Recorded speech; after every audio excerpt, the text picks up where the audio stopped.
Senator John Cornyn joins me, and I'm glad he does. He used to be a Texas Supreme Court justice before he became a United States Senator. Senator Cornyn, welcome. Good morning. Good morning, Hugh. Good to be with you.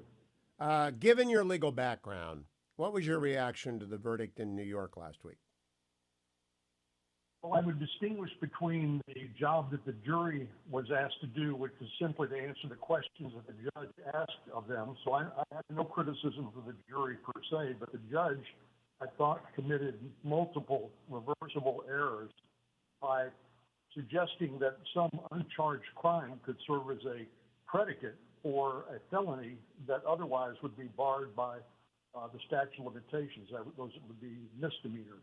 So I think the president has a good case on appeal, but really at bottom, I really just think we've reached a new low where our court system, the FBI, the Department of Justice, all have now become political pawns in a large in a chess game between the political parties, and I think it's a very dangerous situation.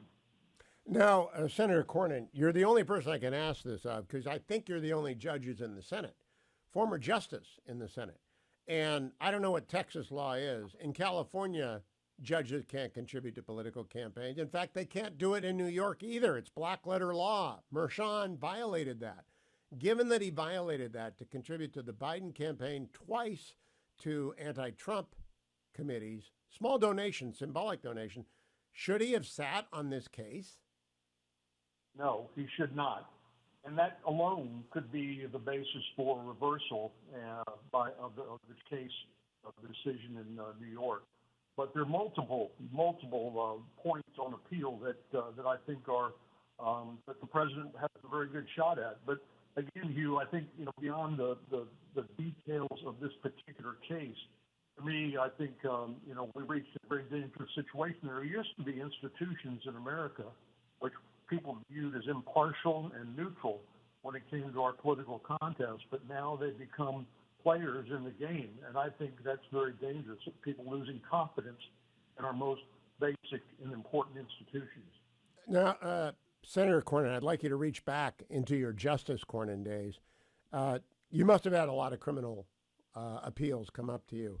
Did you ever see anyone where a judge did not recuse themselves when they should have, or was that not something that crossed your bench? Because I do think this is very extraordinary and very rare. Yeah, recusal is, as you know, you being the law professor that you are, is something that a judge decides to do voluntarily. Disqualification is a separate procedure that is bought by third parties asking the judge to be disqualified. But here, I think pretty clearly, as I understand New York law, the judge should have recused himself for making this political contribution. Surely, when you're talking about a trial involving a former president of the United States, he had to know that this would be a body blow to the public's confidence in the fairness of our judicial system. And he should have recused. He should have stepped down. And I hope the appellate court will reverse the case for that and many other reasons.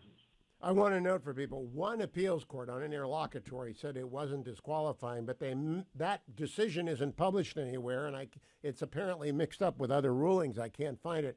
Senator, I want to close with the astonishing amount of money that has been raised by the Trump campaign in the 4 days since the verdict. It's now at $300 million, more than 1 million individual donors, 30% of whom are new to politics. What do you put that down to?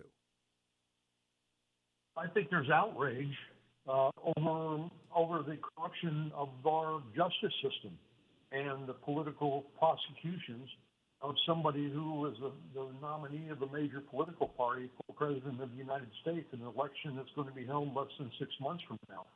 I think it's a manifestation of their outrage and concern. And a lot of people who may not be particularly fans of President Trump realize how dangerous that our justice system is in the hands of a political partisan who will use it in ways like this.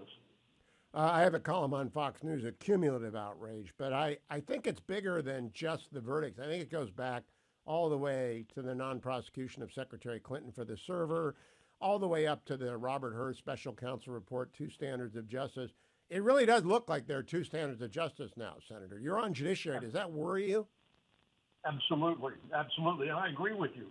There's a thread that you can trace all the way back to the 2016 when Hillary Clinton's opposition research was used to basically justify the creation of a special counsel to try to destroy President Trump during his first term of office. So yes, I agree with you. It just seems like a consistent thread dating back to Hillary's server, where James Comey said that no reasonable prosecutor would file suit based on those charges. But it is very disturbing.